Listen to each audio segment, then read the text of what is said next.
Every single invention on this list began with good intentions, saving lives, curing hunger, ending wars. Yet almost everyone came terrifyingly close to ending us instead. So buckle in, grab your emotional support Geiger counter, and let's count down the times brilliance nearly became our extinction event. World War I, humanity's hold my beer moment. Some German chemists thought, explosions kill people too quickly. What if we made death slower and more agonizing? Enter mustard gas. Inhale it, and your respiratory system dissolves from the inside. It blistered skin, blinded soldiers, and caused excruciating, slow deaths. Over 100,000 deaths, 1 million casualties. It was so horrific that even World War I generals went, okay, maybe we crossed a line. This led to the 1925 Geneva Protocol banning chemical weapons. Humans invented something so evil, we had to create international law to stop ourselves. But we kept making them anyway because we're great at learning lessons. July 9th, 1962. The height of the Cold War. The US military asked the most American question ever. What if we nuked space? Operation Starfish Prime. Detonate a 1.4 megaton nuclear warhead 250 miles above the Pacific Ocean. You know, just to see what happens. What happened? The electromagnetic pulse knocked out streetlights in Hawaii 900 miles away. It destroyed a third of all satellites in low Earth orbit. It created artificial radiation belts around Earth that lasted years. We nearly created a permanent radiation barrier around our planet that would have made space travel impossible. We almost trapped ourselves on Earth permanently because we wanted to see a big boom. The Soviets, not to be outdone, did similar tests. Because if there's one thing Cold War superpowers loved, it's symmetrical stupidity. This idiocy led to the Outer Space Treaty of 1967, banning nuclear weapons in space. We almost lost-style trapped humanity on Earth before we'd even been to the moon. Meet Thomas Midgley Jr., possibly the single most destructive human in history. And he meant well. 1921. Midgley discovers adding lead to gasoline stops engine knocking. Revolutionary. Cars run better. For 70 years, we pumped lead into the atmosphere via car exhaust. Every highway, every city, every breath of air near a road, contaminated with neurotoxic lead particles. Lead causes brain damage, especially in children. Lower IQs, behavioral problems, increased violence. Researchers have linked leaded gasoline to the crime wave of the 1960s to 90s. We literally made an entire generation more violent and less intelligent. By the 1970s, essentially every human on Earth had elevated lead levels in their blood. Every single human. The US finally banned it in 1996. It took until 2021 for the last country, Algeria, to ban it. Crime rates dropped. IQ scores rose. Children's health improved. All from removing one brilliant invention. Oh, and Midgley also invented CFCS, the ozone hole chemical from earlier. One man, two civilization-threatening inventions. He's the only person to single-handedly endanger the atmosphere twice. In the 1940s, DDT was marketed as so safe, people sprayed it on playgrounds. It killed mosquitoes, yes, but also wiped out birds, poisoned crops, and entered our food chain. When Silent Spring exposed it, humanity realized the truth. We didn't conquer nature, we declared war on it, and lost. Vietnam War, 1960s. The US military had a jungle problem. Too many trees for the enemy to hide in. Their solution? Spray 20 million gallons of herbicide to defoliate entire forests. The herbicide, Agent Orange, worked beautifully. Trees gone. Visibility perfect. Small hiccup, it contained dioxin, one of the most toxic compounds known to humanity. It poisoned millions of Vietnamese civilians, caused birth defects for generations, and gave hundreds of thousands of American veterans cancer and other diseases. The environmental damage still persists in Vietnam today, 50 plus years later. Turns out, kill all the trees has some downstream effects. Who knew? Everyone. Everyone knew. 1950s. Plastic is the future. Cheap, durable, versatile. We can make anything from plastic, and we did. Plastic everything. Bags, bottles, packaging, toys, furniture, cars, electronics. We went from producing 2 million tons in 1950 to 400 million tons annually today. Life magazine in 1955 literally celebrated throwaway living, showing a family tossing plastic products in the air. The American dream, use it once, throw it away. Problem, away doesn't exist. There's now 8 million tons of plastic entering the ocean every year. The Great Pacific Garbage Patch is twice the size of Texas. Worse, plastic breaks into microplastics. They're in the deepest ocean trenches, in Arctic snow, in the air we breathe, in the food we eat. Scientists just found microplastics in human placentas, lungs, and blood. These plastics leach chemicals, BPA, phthalates, that act as endocrine disruptors. They mess with hormones, reproduction, and development. Oh, and recycling? Mostly a lie. Only 9% of plastic ever made has been recycled. The rest? Landfills, oceans, or burned into toxic ash. Plastic production is expected to triple by 2050. We're on track to have more plastic than fish in the ocean by weight. We created an immortal material for temporary uses, and now it's literally becoming part of the human body. Future paleontologists will find a distinct plastic layer in Earth's geological record, marking our era. We'll be remembered as the civilization that packaged sandwiches in materials that outlive empires. AI was designed to make life easier. Now it's cloning voices, deep-faking elections, and hallucinating its own truth. It's brilliant and terrifying that we built machines smarter than us, but forgot to give them morals. Would you trust an AI to run your country? Drop your answer below. I'm taking bets on who lasts longer, democracy or the algorithm. 1957. German pharmaceutical company creates thalidomide, marketed as the safest morning sickness drug ever. No testing on pregnant women needed, it's that safe. Prescribed to millions of pregnant women across 46 countries. It genuinely helped with nausea. Tots 5-star reviews. Then babies started being born with severe limb deformities. Over 10,000 children affected worldwide. The drug interfered with fetal development in ways no one had tested for. One hero, Dr. Frances Kelsey at the FDA, refused to approve it in the US despite massive pressure. She saved countless American lives and changed drug testing forever. Silver lining. This disaster created the rigorous drug safety testing we have today. Sometimes humanity learns after tuition is paid in tragedy. Time for a pattern recognition test. What do Australian rabbits, American kudzu, and Asian carp in the Mississippi have in common? Humans introduced them to solve a problem, and they became ecological nightmares. 1859. British settler releases 24 rabbits in Australia for hunting. Within 50 years, 10 billion rabbits devouring the continent. They caused more environmental damage than any other invasive species in history. 1876. Kudzu vine introduced to the American South for erosion control. It now covers 7 million acres, growing a foot per day, consuming forests, houses, and abandoned cars. 1970s. Asian carp imported to clean fish ponds. They escaped into rivers and now dominate ecosystems, threatening native species throughout the Mississippi River Basin. Cane toads in Australia. Burmese pythons in the Everglades, zebra mussels in the Great Lakes. Every single one was a brilliant solution. Invasive species cost the global economy over $400 billion annually, because we keep playing God with ecosystems we don't understand. For decades, asbestos was the miracle material. Fireproof, durable, cheap, perfect for insulation, tiles, cement, even brake pads. Ancient Greeks called it the magic mineral. By the 1950s, we were putting asbestos in everything. Schools, homes, offices, ships. If it was built between 1930 and 1980, it probably had asbestos. Here's the problem.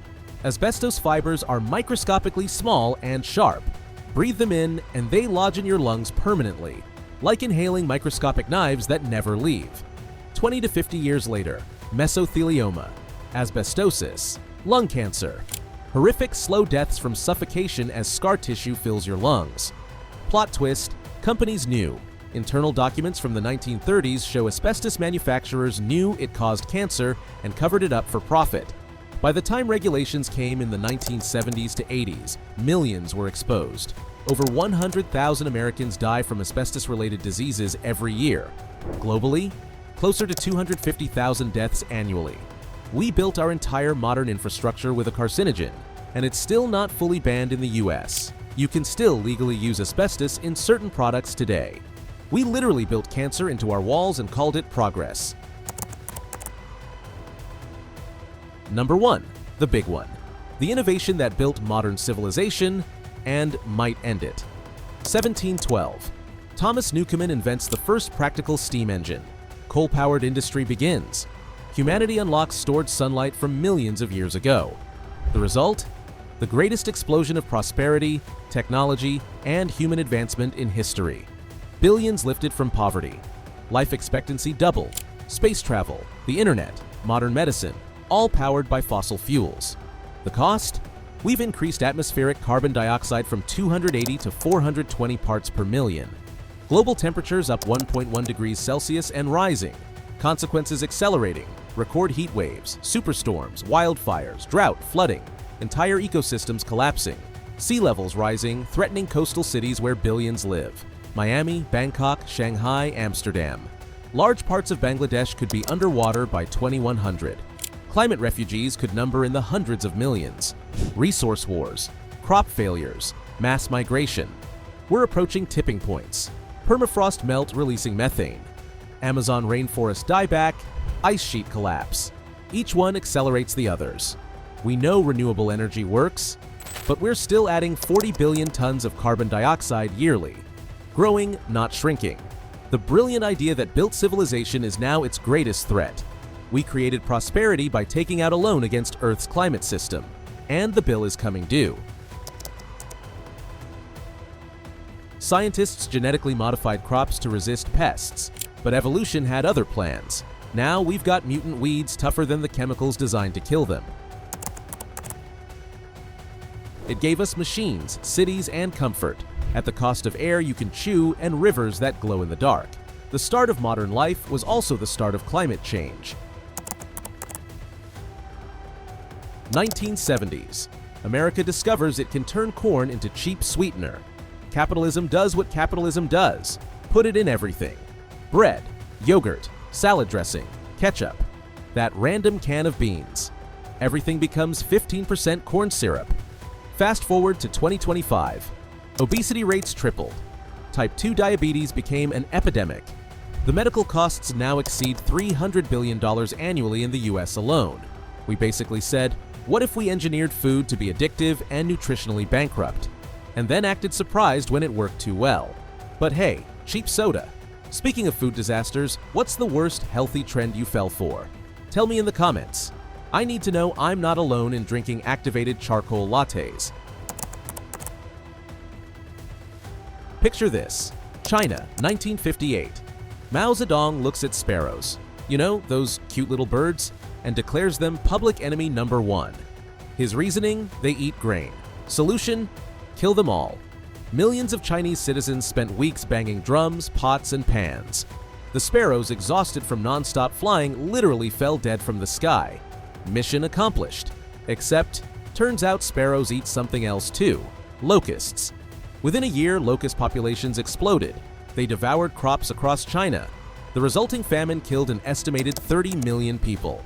That's right, we declared war on birds, and the birds won posthumously. 1940s, DuPont creates per- and polyfluoroalkyl substances, forever chemicals. Called that because they don't break down. Ever. They're indestructible. Perfect for non-stick cookware, waterproof clothing, stain-resistant carpets, firefighting foam, food packaging. They're in thousands of products. Why forever? The carbon-fluorine bond is one of the strongest in chemistry. These chemicals don't degrade. Not in your body, not in the environment, not in 1,000 years. Fast forward to today. Per- and polyfluoroalkyl substances are in the drinking water of over 200 million Americans. They're in rainwater globally, even in Antarctica. They're in 97% of Americans' blood. Your blood. My blood. Everyone. They cause cancer, thyroid disease, immune system damage, reproductive problems, and developmental issues in children. The CDC confirms they're toxic at even tiny concentrations. DuPont knew per- and polyfluoroalkyl substances were toxic since the 1960s. They dumped them anyway, covered it up. The lawsuits are still ongoing. Cleaning up per- and polyfluoroalkyl substances contamination could cost over $400 billion in the US alone. But you can't really clean up a chemical that doesn't break down. We created an indestructible poison, spread it across the entire planet, and now every human carries it in their body. Forever chemicals are forever, including forever in us. 1940s psychiatry had a foolproof plan for mental illness. Scramble the brain with an ice pick through the eye socket. I wish I was exaggerating. The prefrontal lobotomy involved severing connections in the brain's prefrontal cortex. The transorbital method literally went through the eye socket with an instrument that looked like an ice pick. Dr. Walter Freeman performed over 3,000 of these. He did them in his van, the Lobotomobile. 10 minutes per patient. Assembly line brain damage. The results? Patients became docile, emotionally flat zombies. The procedure cured mental illness by destroying personality, and the inventor won a Nobel Prize in 1949 for turning humans into vegetables. Thankfully, actual medication replaced this horror by the 1960s. But imagine being the last lobotomy patient right before they figured out Prozac. 1920s. Scientists create CFCs, miracle chemicals, non-toxic, non-flammable, perfect for refrigerators and aerosol cans. For 50 years, we sprayed CFCs into the atmosphere like confetti, billions of tons. Hairspray, air conditioners, refrigerators, everything used CFCs. 1985, scientists discover a hole in the ozone layer over Antarctica the size of North America, and it's growing. The ozone layer protects us from ultraviolet radiation. Without it, mass extinctions, crop failures, humans getting skin cancer from 5 minutes outside. We were accidentally destroying the shield that makes Earth habitable. Aerosol hairspray nearly ended civilization. The Montreal Protocol in 1987 banned CFCs, fastest international environmental action in history. The ozone layer is slowly healing, but it won't fully recover until 2070. We nearly murdered the atmosphere with deodorant. That's the most embarrassing apocalypse possible. For the first time, humans can rewrite DNA itself. Then a Chinese scientist secretly edited baby embryos. We've officially entered the design your own human era, and no one knows where it leads. July 16th, 1945. New Mexico desert. Scientists detonate the first atomic bomb. Seconds before the test, physicist Enrico Fermi takes bets on whether the bomb will ignite the atmosphere and destroy the world. I need you to understand, they weren't 100% sure it wouldn't destroy all life on Earth. They calculated the odds and thought they were acceptable. Robert Oppenheimer watched the explosion and quoted Hindu scripture, "Now I am become death, the destroyer of worlds." Weeks later, Hiroshima and Nagasaki. 200,000 plus dead instantly. Hundreds of thousands more from radiation. Then the arms race began. At its peak, 70,000 nuclear weapons. Enough to end civilization multiple times over. Enough to trigger nuclear winter and kill every large animal on Earth. We've come within minutes of nuclear war multiple times. Cuban Missile Crisis, false alarm incidents, Stanislav Petrov refusing to launch during a false detection in 1983. Today, still 12,000 plus nuclear weapons. We invented a technology that could end humanity and then mass-produced it. The Bulletin of Atomic Scientists' doomsday clock currently sits at 90 seconds to midnight, the closest it's ever been. We're gambling with extinction every single day, and we call this defense. Every brilliant idea began with hope, but history proves progress without humility is just hubris in a lab coat. So next time someone says, "This new invention will change the world," just remember, that's exactly what they said last time. Smash that like button if you enjoyed this journey through human innovation, hubris, and occasionally learning from our mistakes. Share it with someone who needs a reminder that humanity is surprisingly resilient despite our best efforts to prove otherwise. If you want to support more deep dive content like this, check out the links below. Your support helps me research humanity's next spectacular failure. Remember, every disaster on this list started with someone saying, "This is going to change the world." And they were right, just not in the way they hoped. Stay curious, stay skeptical, and maybe check your house for asbestos.